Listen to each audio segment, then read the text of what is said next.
যে রসুল আরবি সাল্লাল্লাহু আলাইহি ওয়াসাল্লাম আমার আপনার জন্য জাহিরি জিন্দিগি 63 বৎসর জিন্দিগি ইয়া রব্বি হাবলি উম্মতি উম্মতি বলে বলে কেঁদেছেন, আজও যিনি রওজা ধারে সোনার মদিনায় শুয়ে শুয়ে কাঁদছেন, কাল কিয়ামতের ময়দানেও যিনি আমার আপনার জন্য ইয়া রব্বি হাবলি উম্মতি উম্মতি উম্মতি বলে বলে কাঁদবেন, সেই রসুল আরবি সাল্লাল্লাহু আলাইহি ওয়াসাল্লামের রওজা মুবারকে কদম মুবারকে লাখো কোটি দুরুদ সালাম প্রেরণ করছি। উচ্চ আওয়াজে জবান খুলে আমার সাথে সাথে বলুন সাল্লাল্লাহু আলাইহি ওয়াসাল্লাম। সম্মানিত হাজরিন, মাগফিরাত কামনা করছি বিশেষ করে জনাব ডক্টর মোহাম্মদ আব্দুর রশিদ মেম্বার সাহেব ও মরহুম ময়নাল হোসেন সাহেবের মা বাবা ও সকল কবরবাসীর স্মরণে আজকের যেই মাহফিলের ইন্তেজাম করা হয়েছে। এত বছর যেমনি করে জনাব ডক্টর মোহাম্মদ আব্দুর রশিদ মেম্বার সাহেবের নামটা থাকতো, তেমনি করে ওনার আদরের ভাই ময়নাল হোসেন সাহেবের নামটাও থাকতো। কথা বলুন ঠিক কিনা? এবার কিন্তু ওনার নামের পূর্বে একটা লকব লেগে গিয়েছে, যে লকবের নাম হচ্ছে মরহুম। ঠিক কিনা বলেন? এই মরহুম একদিন আমার নামের আগেও বসবে, আপনার নামের আগেও বসবে। আমার মায়ের নামের আগেও বসেছে মরহুমা, আপনার বাবার নামের আগেও বসেছে। কথা কোন ঠিক কিনা? আমরা যারা মা বাবা হারিয়েছি, বিশেষ করে আজকে যিনারা এত অক্লান্ত পরিশ্রম করে মাহফিলকে সাজিয়েছেন, ইনাদের আব্বা আম্মা সহ আওলাদ পরিবার পরিজন থেকে যাদেরকে হারিয়েছেন, আমরা আমাদের পরিবার পরিজন থেকে যাদেরকে হারিয়েছি, প্রত্যেকের কবর যেন রব্বে কায়নাত কাল কিয়ামত পর্যন্ত জান্নাতের উচ্চ মাকাম হিসাবে কবুল করে জবান খুলে বলি আমিন। আরেকটা আওয়াজ করে বলি আমিন। আপনারা কি কষ্ট পেয়েছেন? কষ্ট নিয়েন না, সংক্ষিপ্ত আকারে একটু কথা বলে বিদায় আরজ করব। আমার পরপর ইনশাল্লাহ আজকের মহতি মাহফিলের প্রত্যেকের আপনাদের প্রত্যেকের ভালোবাসার মানুষ এবং পরিচিত মুখ যেই বক্তাগণ রয়েছেন, আমার মাতার তাজ যিনি রয়েছেন প্রধান আকর্ষণ হিসাবে পীর মুফতি মনিরুল ইসলাম মুরাদ চৌধুরী সাহেব, তারপরে রয়েছেন আপনাদের অত্র এলাকা মসজিদের সম্মানিত খতিব মুফতি জুবায়ের আহমেদ ফাতি বিন হুসাইনি সাহেব। আমার পরপর একের পর এক আলোচনা রাখবেন ইনশাল্লাহ। আমি আপনাদেরকে ফেলে রেখে আমি আবার আরেক জায়গায় চলে যাব, এই জন্য আমি আমার স্যারকে বলছি আমার একটু সংক্ষিপ্ত সময় করে একটু আগে আগে দিয়ে দেন, আমি বিদায় নিয়ে চলে যাই। তো এই সুবাদে সংক্ষিপ্ত দু চারটা কথা বলবো, যেহেতু আমরা কবরের যাত্রী, কবরে চলে যেতে হবে। ঠিক কিনা কন? আমি আপনি হাজার চেষ্টা করলেও দুনিয়াতে কেউ রাখতে পারবে না। এ দুনিয়ার জমিনে একটা সত্য কথা আপনাকে বলে দিয়ে যাই, সবচাইতে ব্যস্ত মানুষ যদি দেখতে চান, সবচাইতে ব্যস্ত মানুষ মানে তার সময়ের এত মূল্য, সেটা যদি দেখতে চান তাহলে একটা জানাজার ময়দানে লক্ষ্য করে দেখবেন। কোন ময়দান? জানাজার ময়দানে লক্ষ্য করে দেখবেন। আপনার মায়ের জানাজা হচ্ছে, আপনার বাবার জানাজা হচ্ছে, আপনার কারো না কারো আত্মীয় স্বজনের জানাজা হচ্ছে, দেখবেন মানুষ জানাজার কাতারে সারিবদ্ধভাবে দাঁড়িয়েছে। 1 মিনিট থেকে 2 মিনিট এদিক সেদিক হলেই দেখবেন পিছন থেকে বারবার কাউন্টার চলে আসে যে সময় চলে যাচ্ছে, নামাজ পড়েন না কেন? কথা কোন ঠিক কিনা? এত ব্যস্ত মানুষ হয়ে যায়, সে জানাজার ময়দানে আসলে দেখা যায় মানুষের ব্যস্ততাটা কেমন। আওয়াজ করে কোন ঠিক কিনা?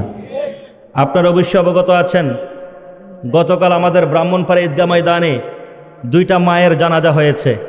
ওই জানাজার মাঠেও 2 এলাকা থেকে 2 মায়ের লাশ একত্রিত হয়েছে। আসরের পরে জানাজা। বাস্তব কথা আপনাদেরকে বলছি, ওই জানাজার ময়দানের মধ্যেও 2 দিকের ওলামা ইকরাম আছে, 2 দিকের সাহেব সর্দার আছে, 2 দিকের আওলাদ আছে। কথা কোন ঠিক কিনা?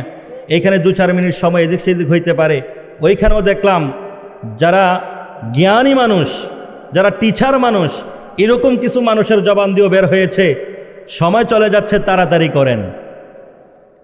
আমি আপনাদের কাছে অনুরোধ রেখে বলে দিয়ে যাই, মানুষ যদি ব্যস্ত মানুষ দেখতে চান তাহলে একবার জানাজার ময়দানের দিকে লক্ষ্য করেন। এই জন্য আপনাদেরকে অগ্রিম একটা খবর দিয়ে যাই, জানাজার ময়দানে আপনার জন্য কেউ 10 মিনিট দেরি করতে চাইবে না, জানাজার মাঠে আপনার জন্য 2 মিনিট দেরি করতে চাইবে না। মানুষ শুধু চাবে কি করে, কেমন করে আপনাকে তাড়াতাড়ি দাফন করা যায়, কবরস্থ করা যায়। আপনাকে কবরস্থ করতে পারলে মানুষ মনে করে সে দুনিয়ার জমিনে মুক্তি হয়ে গিয়েছে। কথা কোন ঠিক কিনা?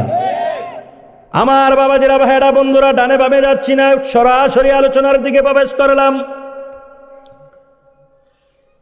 একটাবার আজকের এই মাহফিল থেকে শিক্ষা নিয়ে যান। দেখবেন ওই কবরস্থ মানুষটাকে যখন কবরে রাখা হয়, কবরস্থ করা হয়, এর পূর্বে মানুষের কত তাড়াহুড়া, কখন জানাজা হবে। আসরের সময় দিলে কয় জোহরের সময় করলে তো ভালো হইতো, কথা কোন ঠিক কিনা?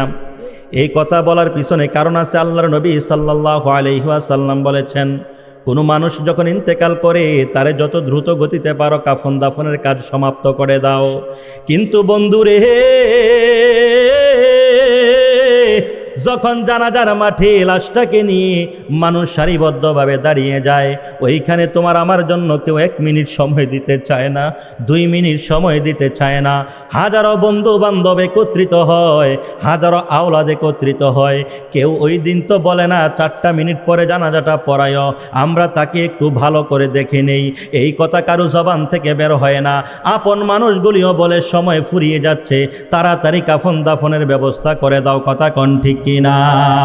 ওই দিন হাজার হাজার মানুষ আমার আপনার জানাজার মধ্যে একত্রিত হবে, অংশগ্রহণ করবে।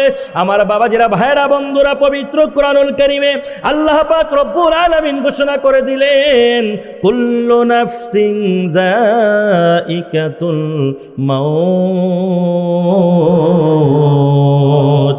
আল্লাহ পাক রব্বুল আলামিন বললেন, এ জগৎবাসী, তোমরা যারা জীবিত আছো, তোমাদের মধ্যে যাদেরকে আমি জীবন দিয়েছি, আমার সৃষ্টিরাজির মধ্যে যাদেরকে আমি জীবন দিয়েছি, যেই জন্তুগুলির মধ্যে আমি জীবন দান করেছি, প্রত্যেকটা জন্তু, মানুষ বলো, জীব জানোয়ার বলো, গাছপালা বলো, প্রত্যেকটা জীব জানোয়ার একটা সময় মৃত্যুর স্বাদ গ্রহণ করতে হবে, মৃত্যুর স্বাদ গ্রহণ করতে হবে, কথা কোন ঠিক কিনা?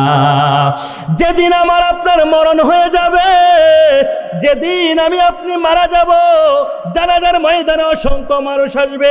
যেমনি করে মরহুম ময়নাল হোসেন সাহেবের জানাজার মধ্যে অসংখ্য মানুষ এসেছিলেন, আমার স্যারের আব্বাজানের জানাজার মধ্যে আমি নিজেও এসেছিলাম, অসংখ্য মানুষের সমাগম হয়েছিল, কথা কোন ঠিক কিনা? ওই দিনও সবাই তাকে একত্রিত হয়ে যখন তাকে কবরস্থ করে দিলেন, কেউ বললেন না কবর কইরো না, কবরের ভিতরে তাকে রাখো না, উপরে আরো 10টা মিনিট রাখো। সবাই চায় তাড়াতাড়ি করে তাকে কবরের মধ্যে দিয়ে তাড়াহুড়া করে বাড়ি ঘরের মধ্যে চলে যাওয়ার জন্য, কথা কোন ঠিক কিনা? মানুষ আইব রে এক নজর দেখিতে, মানুষ আইব রে, কথা কোন ঠিক না বেঠিক? মানুষ আইব রে এক নজর দেখিতে, মানুষ আইব রে। যেদিন এই দেহ খাচার প্রাণ পাখি, দেহ খাচার প্রাণ পাখি শূন্যে উড়াল দিব রে, এক নজর দেখিতে মানুষ আইব রে, কথা কোন ঠিক না বেঠিক? এই দুনিয়ার জমিনের মানুষ আইব আপনাকে একটা নজর দেখার জন্য, কেউ আপনার সঙ্গের সাথী হবে না, ঠিক কিনা বলেন? দুনিয়ার জমিনের মানুষ একত্রিত হইব আপনাকে কাফন দাফন করার জন্য, কেউ আপনার সঙ্গের সাথী হবে না।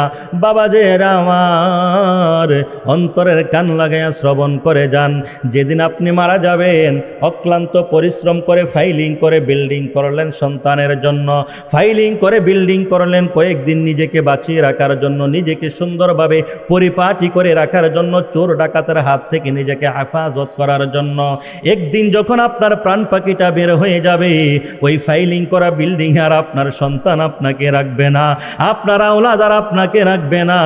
ওই ফাইলিং করা বিল্ডিং থেকে আপনাকে জমিনের মধ্যে নামায়া দিবে, ওই জমিন ও জমিনের উপরে আপনাকে আর বেশিক্ষণ রাখবে না, ওই জমিন তার ভিতরে আপনাকে নিয়ে যাবে, অর্থাৎ কবরের ভিতরে আপনাকে নিয়ে যাবে, কথা বলুন ঠিক না বেঠিক? এই দুনিয়ার জমিনের আমি আপনি যে চলাফেরা করি, হাঁটা চলাফেরা করি, নুঙ্গি টান করে চলি, সিনা টান করে চলি, যখন আমরা বেবিচারের মধ্যে লিপ্ত হয়ে যাই, এই মাটি আল্লাহর দরবারে ডাক দিয়া কয়, আল্লাহ একটাবার আমারে তুমি হুকুম দাও, একটাবার আদেশ করো, আমি মাটি 2 খণ্ডিত হয়ে যাই, তোমার এই বান্দারে আমার ভিতরে নিয়ে তাকে একটু শাস্তি দেই। আল্লাহ কয়, খবরদার খবরদার, তার যখন হায়াতের জিন্দিগি শেষ হবে, আমি যখন সুতোর মধ্যে টান দিব, তখন এই বান্দা নিশ্চিত একদিন তোর ভিতরে প্রবেশ করব, ওই দিন তুই তোর বিচারটা করে নিস। জবান খুলে বলুন না আল্লাহু আকবার। ওই কবরের মধ্যে যাবেন, আপনি মারা যাবেন, আমি মারা যাব, কবরের মধ্যে যাব। ওই কবরের মাটি ডান দিক থেকে বাম দিকে একটা চাপ দিবে, বাম দিক থেকে ডান দিকে একটা চাপ দিবে রে বাবা। এই চাপটা এত জোরালো হবে, কিতাব প্রমাণ করে এই দুইটা হাত যদি আপনি এইভাবে একটার সাথে আরেকটা প্রবেশ করান, একটা আঙ্গুলের ফাঁক দিয়ে আরেকটা আঙ্গুল যেইভাবে ঢুকে যায়, আপনার একটা সিনার হাড়গুলি আরেকটা সিনার হাড়ের সাথে এইভাবে একটার সাথে আরেকটা ঢুকে যাবে। এমন কঠিন চাপ কবর আপনাকে আমাকে দিবে। ওই চাপ থেকে যদি বাঁচতে চান, এই দুনিয়ার জমিনে ইবাদত বন্দেগী করার দরকার আছে না নাই? মা বাবার খেদমত করার দরকার আছে না নাই? ওই কবর প্রত্যেকটা মানুষকে চাপ দিবে। কারোর জন্য হবে মায়ের আদরের মতো চাপ, আবার কারোর জন্য হবে ভয়ঙ্কর কঠিন আযাবের চাপ। আল্লাহ পাক রব্বুল আলামিনের হাবিব কয়, দুনিয়ার মানুষরে, ওই কবরের মধ্যে যারা ঈমান নিয়ে আসতে পারবা, আমল নিয়ে আসতে পারবা, ঈমান আমল নিয়ে যদি আসতে পারো, ওই কবর তোমাকে এত সুন্দর করে আদর করে একটা চাপ দিবে। যেমনি করে তোমার মা তোমারে আদর কইরা কোলে নিত, যেমনি করে আদর কইরা কোলে নিয়ে তোমারে আদর করত, তদ্রূপ কবরের মাটিও তোমার সাথে এমন সদ আচরণ করবে, ভালো আচরণ করবে। এই জন্য দুনিয়ার জমিন থেকে ঈমান আমল হেফাজত করে কবরে যাওয়ার দরকার আছে না নাই?